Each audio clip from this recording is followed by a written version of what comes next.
What you just saw is the CMMG 9mm Banshee. Let's talk about it.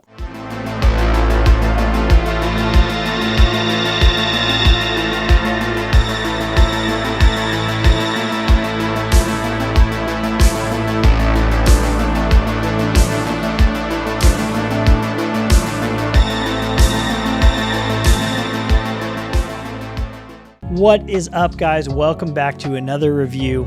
What we're talking about today is the CMMG 9mm Banshee. So if you're familiar with the other reviews, you've seen CMMG in a lot of our videos. We go to range days with these guys.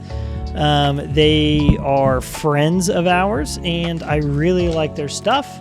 You may have remembered seeing me review the 4.6. We've done a lot of really fun stuff with them. So what we're going to do is start from the front, work our way back, and we're going to talk about the features of this thing and what makes it cool and what makes it not cool. So here we go. Starting at the tip, we've got their zeroed linear compensator. I'm not a fan of compensators in general on AR-15s. I think that there is little recoil to mitigate in the first place, and I'd rather just have a flash hider. That being said, the linear comps actually do a really good job on these short platforms. It's basically a compensator built inside of, I guess, a flash can is what you would say, and it directs that concussion forward. It just allows for smooth shooting, and it makes things a little more comfortable. If you're shooting at an indoor range and the guys are like next to you, it makes things a little more comfortable for them, so they're not just getting their skull thumped every time you pull the trigger. As far as compensators go, the zeroed comps are awesome. They do a really good job. I typically run everything silenced or suppressed. So, you know, a lot of times if I'm taking this thing out, I switch out the muzzle device. I throw on my Silencer Co. ASR mounts, and I run either the JK Armament or the Silencer Co. silencers that I have. As far as running it with a suppressor on it, it does really well suppressed. I don't feel like over gassed. I don't feel like it's, you know, it's gassy for what it is. But it doesn't bug me to shoot it suppressed. I should say that straight out of the box. So moving down, you've got your 8-inch barrel, which is really good. There's no gas system, obviously. It's a 9mm. If you're new to the PCC platform, typically 9mm don't use well, I guess they never do. They use a blowback system, and we'll get into the blowback system here in a second. The handguard, this is their new lineup of handguards. They've revamped how they've done all of their firearms. They've got their own looks. They've got their own new line of parts with the zeroed stuff. That includes, they used to use a lot of Magpul furniture. They've got their own grips and everything now. The way they did this is really good. You can kind of see, actually, let me grab this for comparison. So for comparison, you've got the CMMG 4.6 right here. I did a full review on this on the last video. You can go check out this review, but you can kind of see the difference here and the way they're running this. So this is the old style handguard, and this is the new style. This new style is much more sleek. They've machined out a lot of the top rail right here. It's just very smooth. It looks very professional. It looks high end. And as compared to this, now there's nothing wrong with this. If you're carrying the old style handguard, they're solid. They're really good handguards. I'm gonna put this down. But what they did with these new ones, it just looks good. They have a lot of machining in here. You're getting some weight reduction in there. They've got these really cool on the canted slots here, on the 45 degrees offset slots. You've got these really cool designs. and the machining just looks top notch. You've got, it's just much lighter. It's just much lighter than that one. And you can tell where they saved all that space. You've got almost a full Picatinny rail. They shaved out some of this, but you've got enough for your front sight. You have a really tight locking system in on that barrel nut. It looks fantastic. And you have M-LOK slots at 3, 6, and 9 o'clock. So you can run your light, you can run a little angled grip on the bottom if you want. All you need is that M-LOK attachment. And it's, you know, if you're using key mod, then that's your problem, because key mod is really dumb and it looks ugly, but this looks great. So working our way back, let's go on to the upper. The upper, same thing. Really nice machining, really cool designing in the top. They've shaved away little spots just to give it that weight reduction. It just looks fantastic. I mean, there's nothing else to really say about it. They've got a brass deflector here that's like polymer, and it screws on. I haven't had any problems with screws backing out or anything on this. And you could see a lot of wear on the upper receiver and the brass deflector just from how many times I've fired this thing. I probably have, I don't know, I have a few thousand rounds through this thing. It's really awesome, and this is held up. I haven't had any problems here. They've got on the upper their new polymer dust covers. I don't really care about dust covers. A lot of the guns that I have don't even have dust covers, and that's kind of a trend in the AR market right now. You're starting to see that a lot. DI guns in general, there's typically enough back pressure to even overcome mud and things like that. I don't see a need for a dust cover, but they have them. My problem with the dust cover is it doesn't work. I don't know what the deal is with it, but it just won't close no matter how hard I push. I actually have to push the detent in, the little spring-loaded detent in with my finger, and then I can get it to kind of lock in and close. It kind of defeats the purpose of even having one. And I actually own several of these, and they just don't close. So in my opinion, there's no point in having it on there if it's not going to close. And it's not just on this one, it's on the other one I have too. It also doesn't close. There's a group on Facebook, a CMMG enthusiast group. If you're into CMMG or anything like that, or you want to be educated on CMMG products, definitely go join that group. There's a lot of insight, and there's people from CMMG that are very active in that group. They listen to the community, and they interact with the community very well. So that's been kind of a problem for me. I don't know why. Again, to me, it's not a critical feature of this gun, but when you're talking about kind of AR-15s that are on the higher end, this is definitely a higher end. You're going to pay more for this than you are for just like a standard Smith & Wesson M&P 15, with good reason. The dust cover should close. So that's probably my biggest gripe with this so far. And again, I would say it's not even, I say gripe, it's not even a gripe because I don't care about dust covers. Moving on back with the upper, you've got a 9mm bolt. Now let's talk about this bolt, because this is something that's actually pretty decent. I really like what they've done. So I'm actually going to pull this bolt out, and you're going to see exactly what I'm talking about. Most 9mm in the AR platform use a straight blowback bolt, right? Meaning it's basically a wall, and all that gas from the barrel just blows that bolt straight back. It makes it extremely aggressive on the gun. You need like a really heavy spring, and PCCs that are chambered in 9mm are known to just get rattled because of all that pressure, and it's very aggressive. Well, what CMMG has done is taken that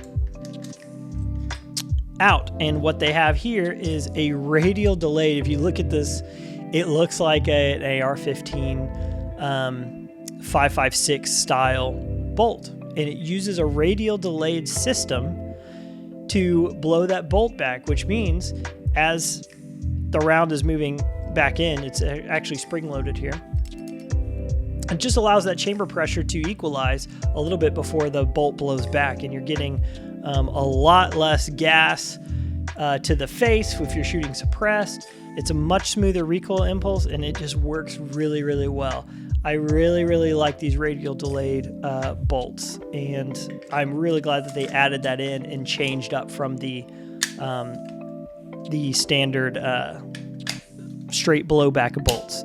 It allows this thing to just shoot really smooth, and the recoil is really, really negligible, just simply because you got the radial delayed blowback bolt paired with the linear compensator. It's just kind of a match made in heaven, and I think they did a really, really good job on that. So next I'm going to talk about this charging handle. This is their new charging handle. It's a little different than their old style of charging handle. I'll pull the other one up just so you can see for comparison. So when you look at the old style charging handle, it's very wide and got this aggressive points forward, and I actually really like this. It's ambidextrous. It feels really good in the hands, and it's easy to manipulate, and I like these exaggerated features. A lot of people go for those lower slimline charging handles.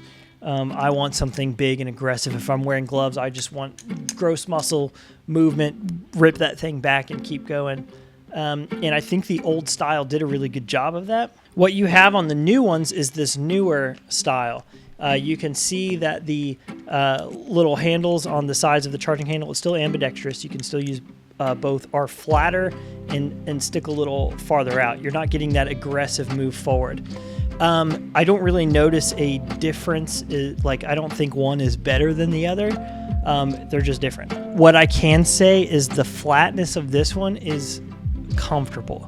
Like if I had to choose, I would probably pick this newer style over the old style. Again, there's nothing wrong with the old style, but this just feels really, really good. Of all the rounds that I've fired through this thing, I haven't had any problems, pins walking out, anything like that. The charging handle has functioned every single time. One of the big things people replace when they buy a new AR-15 is the charging handle. There's no need for that on this thing. This is like a high-end charging handle that you would probably pay a lot of money extra for, and I really like it. So good on them for doing that. Let's move on to the lower receiver. So there's a lot to kind of talk about with this. First of all, they have a bunch of different options for their 9mm lowers or their pistol caliber lowers. And this one takes Glock mags. So I like Glock. I carry a Glock, so I wanted a Glock mag compatible one. I'm using the Men 2 mags. I think they're really cool. They've got these extended base plates on the bottom.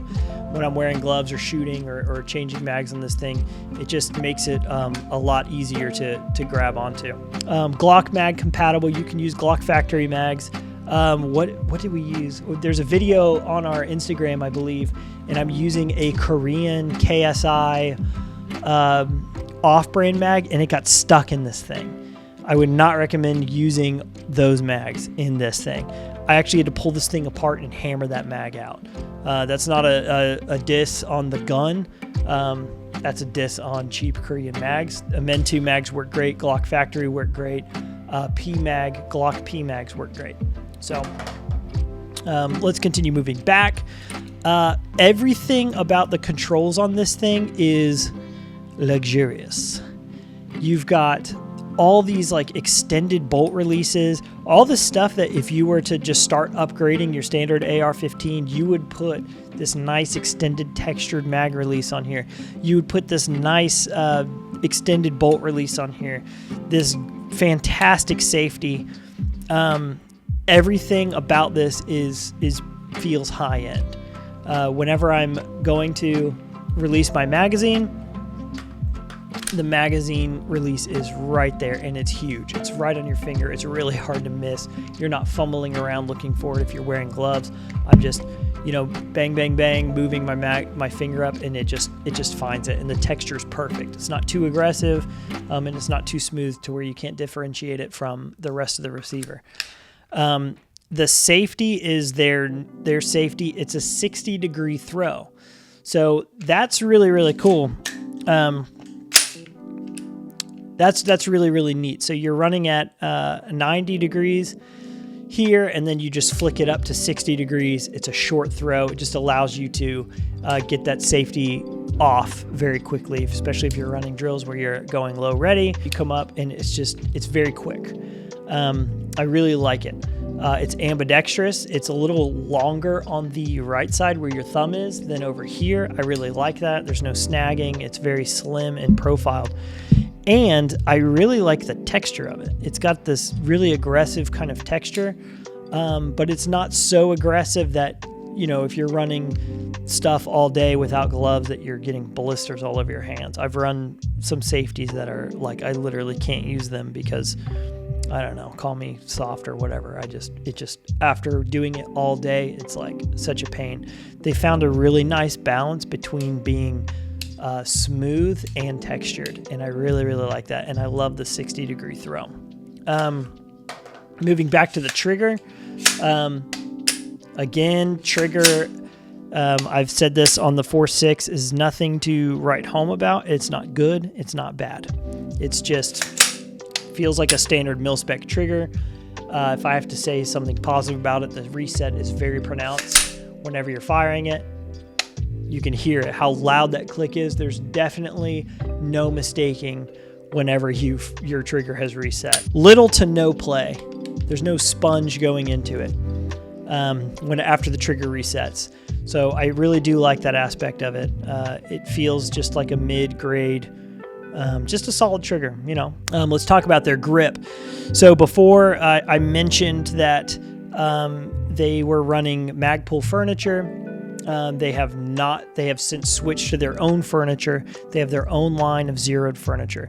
So this grip is really cool. It feels kind of like a Magpul grip already. If you like the Magpul MOE grips, you're going to like this. That's just what it feels like. However, the texture on it matches. They've got the same little design in the texture that the handguard has. And it just makes the gun look very fluid, and it looks like it belongs together. It's comfortable. It's textured perfectly. Again, not overly aggressive, but not too smooth. I prefer, if I had to choose, you know, I would say that I would prefer this over the Magpul grip even, because the texture is so nice. Again, just like the Magpul, you've got your waterproof storage. One thing that I do really like about this is, as you can just see what I just did, it has a hinge on it. So nice. The Magpul ones, I've lost them before, and then I'm running a grip with like no storage underneath or anything like that. So to deploy it, you just push this little tab. It's super easy to push, and it just lifts up. You can store tools. I usually keep a sight tool, a lens cloth in there to keep it from rattling around, and sometimes I put a spare battery in there. I'm not sure if it's watertight or not. I haven't tested that, but it looks pretty tight, and I like this. I like the hinge idea. I think that's a great idea. Moving on back, we've got the 2-point sling mounts on the back plate. One problem I would have, what I would say, and this is kind of with all of the Banshees that I've bought, is the castle nuts aren't staked. You guys can fight about that in the comments. I know some people are like, oh no, it's fine, just put Loctite on it. I don't know if they just Loctite it together. I will probably go back and stake all of these castle nuts. I think it's just my personal opinion. I'm not an engineer. I'm not whatever. I think a castle nut should be staked on there. It's not that big of a deal because you can easily stake this yourself. It's not a make or break item, but you're paying for something high end. You're getting something high end. These things are amazing. The dust cover should work, and the castle nut should be staked. That's just my opinion. So moving back on to the back, you've got the fast back system. Now, if you watched my 4.6 video, you already know my complaints about this thing. It's not a complaint on the system. I think the system is super unique. I like the fact that they innovated something as boring as a buffer tube and made it cool. But I like to run, as you can see, I don't even have a sling on this thing right now. I like to run my slings on the brace. And whenever I'm running my sling on the brace, and as soon as I let the weight of this rifle hang, the stock pops all the way out because my sling is attached here. Now I'm all the way out on the farthest position out, whether I want to or not. I think it's a cool system for a small backpack gun or whatever it is. But if I'm using this as a storage system, then it's collapsed all the way in for storage, and then I'm pulling all the way out.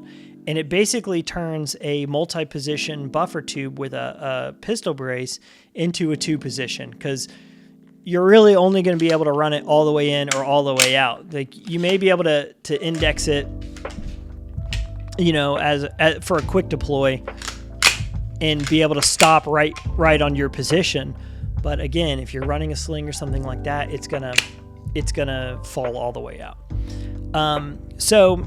Again, it just depends on application, what you're gonna do with it. If this is a truck gun and you as a person run your stock or brace all the way out every time, it's perfect. Cool, it's stored away, it's nice and compact. Oh no, I need to use it. Bigfoot's, you know, rummaging through my tent. I can pull it all the way out and I'm ready to go. So not a knock on the product. I think it's super cool that they did that. For me personally, how I run my sling on the brace, it doesn't work when I'm running around all day. If I'm at the range, if I'm doing a class where there's slings and transitions involved, I don't like running my sling on these back plates. I could care less about these sling points. I like it here. And the fastback brace does kind of get in the way of that. 2 solutions. If I'm running something with a fastback brace, I can just attach it here. I don't like doing that, but I will if I need to. To me, just having it all the way out also has just not been a problem. The other option is just swap out the buffer tube, run this on something that you could use that for. And it's not a big deal to swap out a buffer tube to a normal buffer tube. I haven't done it because it just hasn't been that big of a deal to me. I'm just kind of giving my entire perspective as I can on this, what you could possibly be running into when you're buying this thing and you decide to run it. It's just something I didn't think of until I started getting out there at the range and started practicing. I kept, you know, it's time to transition. I drop it and it pulls all the way out, and I'm like, so now whenever I come back up and I want to keep moving, I have to bump it back in one slot to get to where I'm comfortable. So that's basically as much as I can say about this thing. I think as far as 9mm go and PCCs, if you're into PCCs, this is a solid choice. There's not many on the market that I feel like have thought of or put the thought into their platform as CMMG has. And the Radial Delay blowback system is just a solid selling point. On top of all the extra little bonus features you're getting of kind of a higher end rifles or pistols. So definitely check out CMMG. Definitely check out this Banshee line, and let me know what you think. Let me know in the comments what you think about PCCs in general, or anything else I've said. If you've got any criticisms about what I'm talking about, the brace or whatever it is, I'd be curious to hear you guys' thoughts on it.